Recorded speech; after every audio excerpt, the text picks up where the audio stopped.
Thank you po sa aking mga followers dyan, likers, at saka mga nag-subscribe. Kunting subscriber pa lang po, at saka pasensya na po kayo sa aking dinodownload niyo na about sa aking mga alagang pusa. Sila po ay mga pusaka lang na hindi umalis sa bahay. Ayan, dahil sa inaalagaan na rin namin, pinapakain sila. Minsan pag may pera, binibila namin ng cat food. Tsaka may alaga Sino? kaming isang aso na Buntis bago ka yan, yata sa noong ato new lang ah. po yan. Oh, nag-away Bata na. pa yan Sige, sa sige, amin. sige.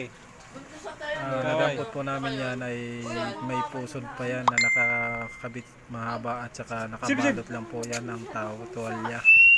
Huwag mag-away. Ninalagaan po namin yan, pinapainom ng gatas hanggang siya naging ganyan na ngayon. Kaya nagpapasalamat po ako sa inyo for likers at Nalaki na saka si Blapit Lap. subscribers. Maraming salamat po sa konting play lang, panood sa inyo. Panoorin nyo lang po. Tsaka bawat isa sa kanila ay may mga kwento po ito. Hindi ko lang masabi sa ngayon dahil sa mahaba na ang maging gawa ko ng video. Salamat po.